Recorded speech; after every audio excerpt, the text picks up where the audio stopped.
ไปส่วนเหล่าในสิกิจเนาะมามือแรงแหละงามโลดวันนี้นะอันนี้น่าจะเป็นสาวสันไซเลยนี่เนาะ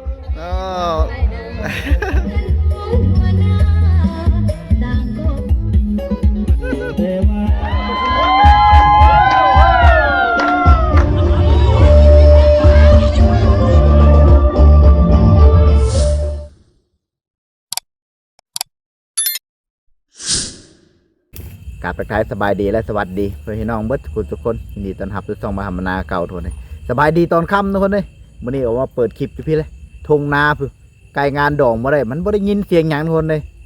ออกมาครับในพานแก้วพร้อมวันนี้นะเพิ่นมางานดองวันนี้ได้เพิ่นไปงานดองอยู่วังไฮแน่มางานดองบ้านกุนหินแน่บอกว่าเพิ่นนี่เต็มที่เลยนะเพิ่นนี่นะแต่บนไปนั่งน้อยกับปนั้นได้สบายดีทุกคนเมาแล้วหน้าแดกแล้วเมาแล้วกินเลยๆมื้อนี้นะกินเลยมื้อนี้สิไปกินต่อแล้วมาทำเป็นมาทำรัดมื้อนี้โคเขาก็สร้างก็สั่งมันรถมาบ่ได้ทุกคนเลยก็เลยเอารถจักรมาหับเอาเพิ่นซ้ำนายแล้วซ้ำนายได้เพิ่นได้ให้เขาไม่น้ำหวานย่างก้อนเขานะไปถ่ายเพิ่นละไปคนเลยไปหาฮอนแอวจังบาทก่อนบ่ได้หึงได้เฮาแต่เขาเดียวเขาเดียวรถมีงานอยู่บ้านเฮากะเอ้าอยู่บ้านมีปู3ต่อเนาะ5งานมื้อนี้นะปอดลึก5งานมื้อนี้นะยังงานที่4นี่นะปอนาทมก็มาแล้วเอาทองใส่กระโดดเถอะโยมูหาแล้วเช็ดได้ซะนี่ก็ซิ่วได้นี่นะพ่อไอ้มาดูตรงนี้ยืนส่งงานไปอยู่ไหนได้งานบันไต่งานบันกลางแกไม่มีเนาะตอนนี้มาสกลได้เป็นอันนี้เขามาฮอดแล้วทุกคนเลยแต่ไม่ได้เขาจะได้ถาเขาแม่น้ำหวานมาก่อนคือแม่น้ำหวานยางมาเพื่อมาทำเลยครับในพานแก้วมาเพิ่นเข้าไปคำคูณแล้วเพิ่นนะลืมบัตรเชิญในพานแก้วแล้วโอ้ยเขาจะได้แม่น้ำหวานมานำหลังไปเขาพร้อมกันเลยคนเลยและนี่ก็ทั้งเขามาลังไหลเขาหลายเลยคนเลยเขตเฮานี่มาซ่าเลยมันชูมีโตนะมาทีเศร้ามาแต่หัวแรงจังหน่อยแต่ก็ได้โตมาแล้วโตมาสายแล้วเขาไม่น้ำหวานเลยไปบัดนี้เจ้านายไม่จะมีโตนั่งเลยไอ้แม่น้ำหวานมาฮอดเลยคนนี้เกี่ยมพร้อมเข่าแล้วบัดนี้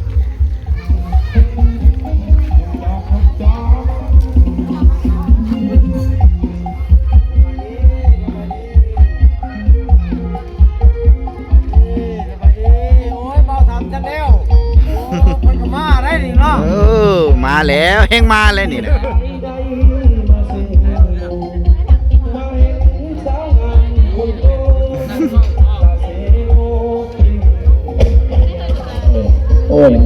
ไปส่วนเหล่าในสิกิจเนาะได้ในกระยาได้ในกระแนวพี่น้องเนาะจะได้เปิดเพลงในที่ให้ห้องเขาได้รับฟังกันไปนั่นเนาะพอมาการเข้าประทานอาหารคำกันไปนับประสานให้มันย่อยเลยพี่น้องเนาะให้มันย่อยนี่จะเบาได้นี่ได้จะเบากับล่อเป็นล่อเนาะนี่เจ้าสาวได้นี่โอ้มือเว้นนี่บุคืนเดี๋ยวนี้ได้มือเว้นนี่ได้มามือแรงแหละงามโลดวันนี้นะอันนี้น่าจะเป็นสาวสันไซเลยนี่เนาะเอ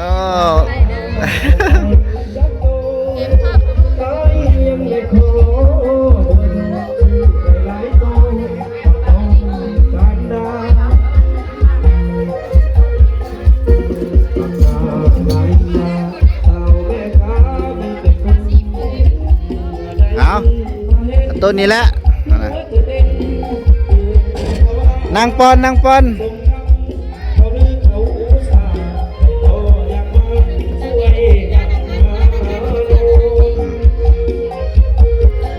มาแต่หัวแรงคนบ่หลายประใดทุกคนเลยมาเด็กจะมาจิเกี่ยงก่อนนี่มาฮอดเพื่อกระเสือน้ำก้อนแล้วได้นี่ได้เย็นเฮาบัดนี้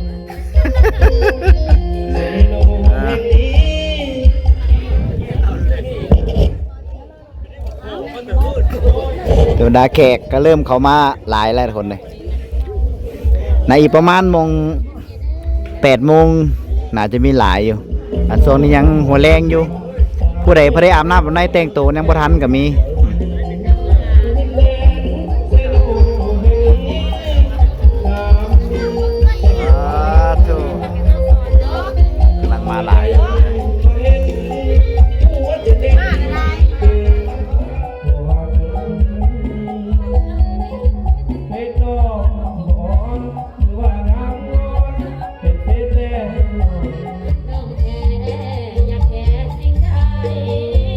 แกบอก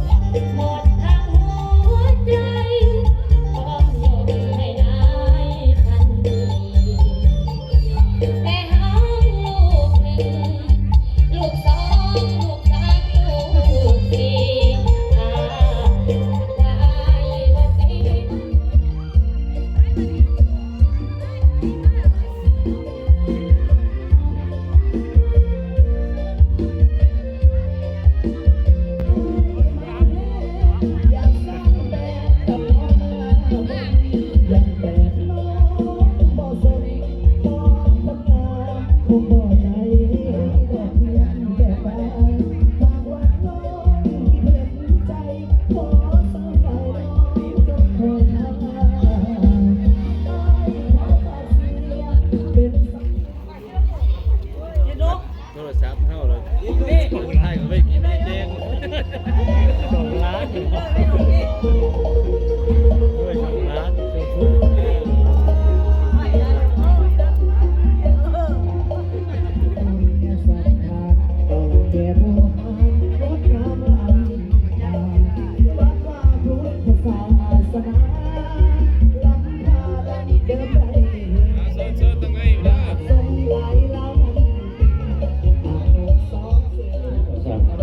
เราได้สด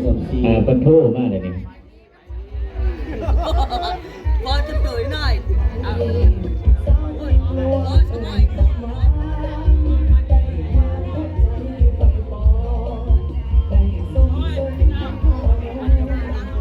เชิญทางในไปเลย ฮัลโหลพี่น้องเราสุขสบายดีบรรดาท่านแขกผู้มีเกียรติบรรดาท่านยิ่งทันไซสุภาพบุรุษและสุภาพสตรีบรรดาท่านที่เข้ามาในร่วมงานสำหรับวันนี้เราเป็นน้องก็ถือว่าวันนี้พี่น้องทาง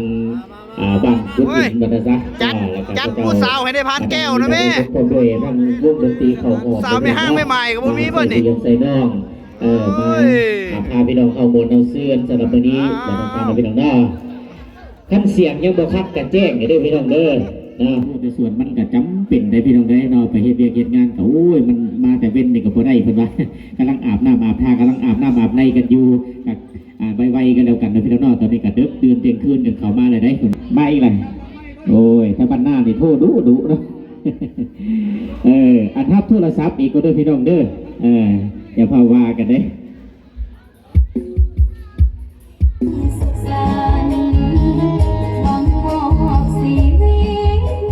จิตใจว่าที่พ่อแม่ญาติ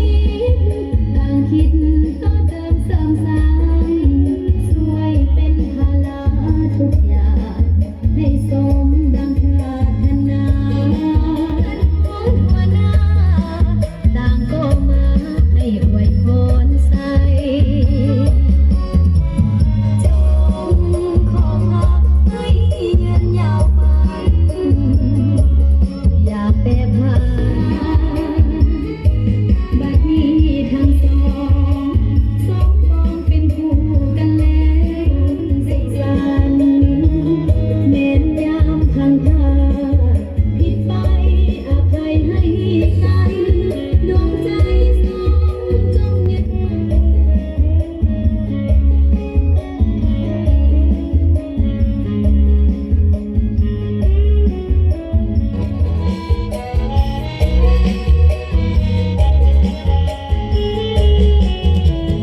จงขอพักให้ยืนยาว เจซับเจซับเจะภาพใหญ่แม่นเลยโอ้ยเบิ่งมันขังบ่เจอปานใด เจะภาพใหญ่เชิญนี่ข่อยสาวห้อง นะว้าวโอ้ยเอาผู้ใดบัดนี้อนุกรรมการสิเด้ออนุกรรมการเอาดิไปสิเด้อเลยเจซับเป็นเสื้อกันแล้วกันนะอิเล็กโทรเฮาเอาจะว่าระวงไงเพิ่นเด้อ เอาอย่างกันแล้วกันนะสดารุนครับนี่เชิญเด้อทั้งหมดทั้งกลาง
มากดไก่แบ่งไว้ที่มาเด้อไม่เท่าเด้อมาฟ้อนระวงสักวันไหน มาว่าพอได้มาว่า มาแล้วบอก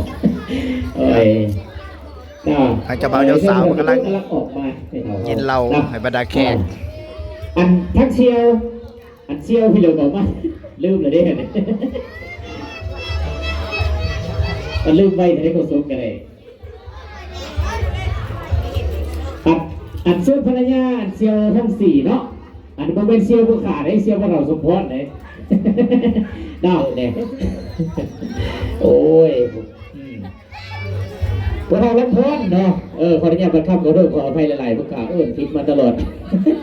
โอ้ยเนาะไอ้ซึ่งพวกเราล้ำพ้นมูลเก่งดีนี่เนาะเก่งบุเก่งก็ถือคือเราพวกเราครอบครัว1 ล้านเนาะแล้วก็น้องสาวนาลีทั้ง4เนาะพวกเราครอบครัวเบียด1 ล้านคือกันเนาะไอ้ซึ่งครบว่าพี่น้องเขาหายซึ่งเนาะ2 4 5เพิ่นกำลังออกมาเพิ่นนะทางพอรามเวลาเพิ่นนี่เนาะก็พระเฒ่าแล้วพร้อมอันยืนเป็นหน้ามาทางโกศลเนี่ยอันผมมอบอยู่ทางนี้ผมมอบอยู่ทางซ้ายผมมอบอยู่ทางซ้ายบางนี้เอาเถอะยับไปเป็นหน้ามาทางโกศลพี่แหละภาษาไทยพูดมันจะบริเห็นหน้าได้ไหนอันเบิ่งมือกล้องเอาไทยจะได้บริเห็นหน้าได้จับลังเบียร์เด้อวันนี้เด้อจับลังเบียร์อาจารย์เราเบียร์เอาผู้ขาอวยพรให้เด้ออันเขาบอกกับมีหลายดอกไม่ได้อันบทจะเธอผู้ขาอะไรอันขอให้ผู้ว่าเราผู้ฮับอยู่ดีมีแห้งอยู่เดี๋ยวมีขอให้ร่ำรวยกับทุกคนเด้อถึงเลข6 ตัว 7 ตัวเด้อสาธุตัวเบอร์จะสวดให้เด้อชีวิตจัดเราพวกนี้ได้ไม่เท่าเวลามาเนี่ยฟ้อนได้อยู่บ่ไม่เท่าเด้4 5 2 4ยังมีครบยังผู้นึงบอกยังผู้ปัญหาเนี่ยจะเบา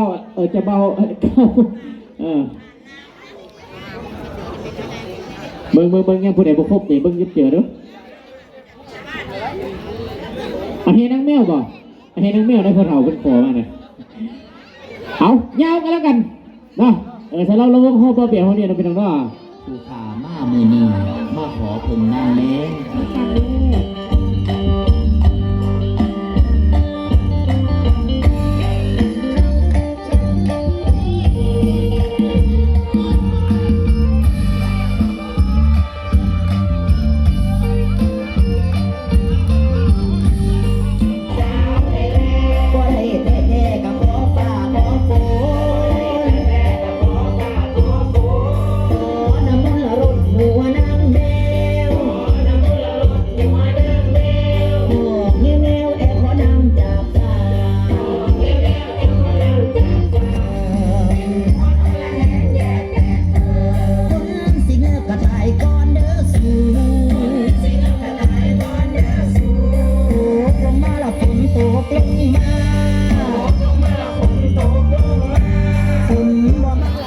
โอ้เบิร์ดอยู่นี่มีแต่เฮาผู้เดียวได้เมาเบิร์ดนี่เรียนกันจะปั๊มเลยทุกคนเลยนี่ตัวมาเด้อไผบ่มาเมาผู้เดียวเด้อถ้าเพิ่นขับมาผู้เดียวอันเบิร์ดระบบผู้ชายในตัวเจ้านี่ค่ะผู้นึงโอ้ยเอาเดี๋ยวขับปืดเอาเลยได้โอ้ยในบ้านแก้ววันฟ้อนระบงได้รอบนี่ได้เห็นผู้สาวบ่ได้เพิ่นนี่ออกมาโลดอันนี้คือต้องขัดเราต้องขัดเขาเดี๋ยวเราเบ้าเลยบ่เดี๋ยวที่แยกจบเลยมวนท่านสุพิษแม่หลวงผู้ออกนั่นบอกท่านสุพิษได้ผู้สาวงามแต่บ้านเจ้าน่ะโย่แนวมันเลยเว้ยปันท่านในพานจะคนบ่ได้บ่เอาท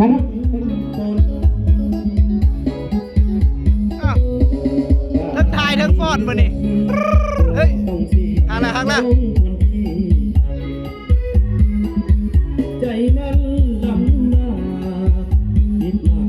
วุ่นวายสับสนแต่ว่าตอน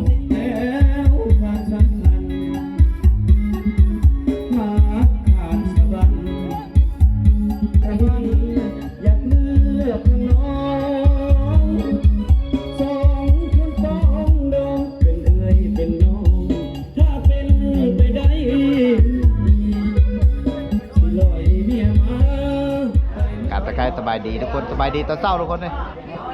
เฮ้ยทูบเบอร์ มาฮอดกะฮับเราได้มาฮอดก็ได้แต่เมื่อคืนนี่ก็บ่แห้งแล้วเมื่อคืนนี่เหงาหนึงเมื่อคืนนี่แจ้งมาต่อโดนเลยจังหน่อยเขาแห่เคยมาได้บัดนี้ได้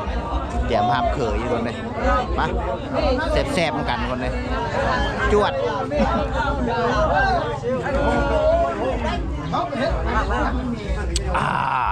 ครับอันนี้เป็นเกี่ยมแต่งผ้าขวัญไว้ถ่าจะหน่อยเคยเป็นแห่มาเลยนะเราจะเข้ามาผูกคอต่อแขนอยู่ในนี้แหละ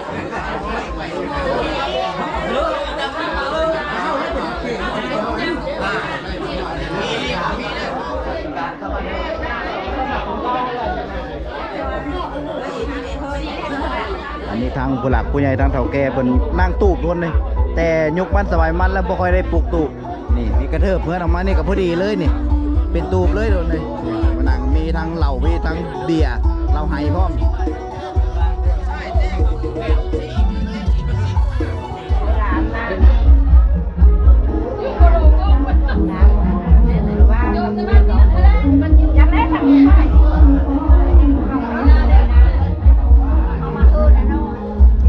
ตอนนี้เป็นกำลังเฮเคยมาทุกคนเลยออกไปหับเคยก็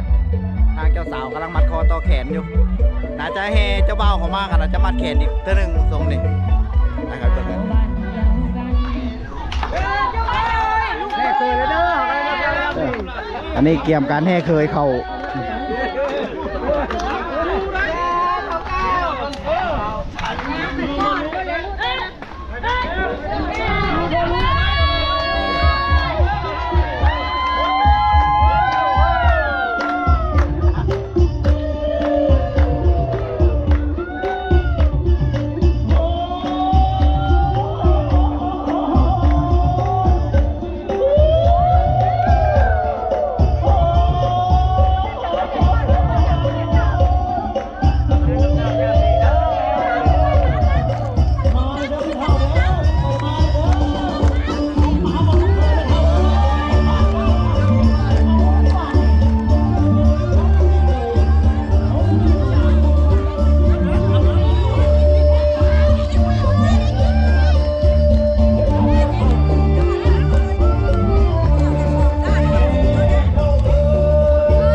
ตอนนี้เจ้าสาวออกมาแล้วบัดนี้นะน่าจะออกมานั่งเฮียงเจ้าบ่าวแล้วสมมัติสมมาผู้เฒ่าผู้แก่ผู้หลักผู้ใหญ่ลุงปานาอาโน่นเลยคนละเป็นมอนเป็นยังไงเฮ้ยชอยเลยวันนี้จะมาทางน้องนั่งได้อาบีไปยืนนี่ได้ป่ะอาบีเหรอ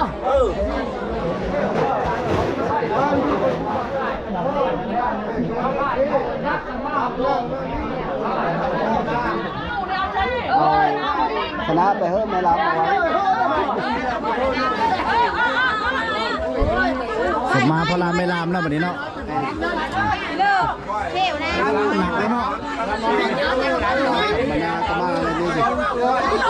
นี่สบายดี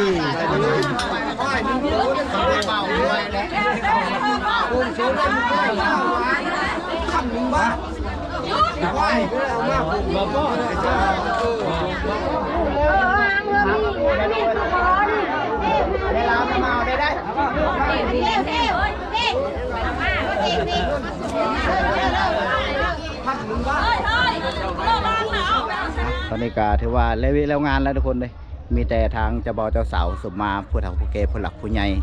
แล้วก็เป็นพ่อรามแม่รามทุกคนเลยมีแต่เขาจะได้กลับมาพักผ่อนก่อนทุกคนเลยมีแต่สลับคลิปนี้กับพี่ที่ก่อนผมขอบใจเบิร์ดทุกคนครับสมคิดต้นจบกันหน้าคลิปหน้าเจอไหมคนเลยสักทีไปสบายดี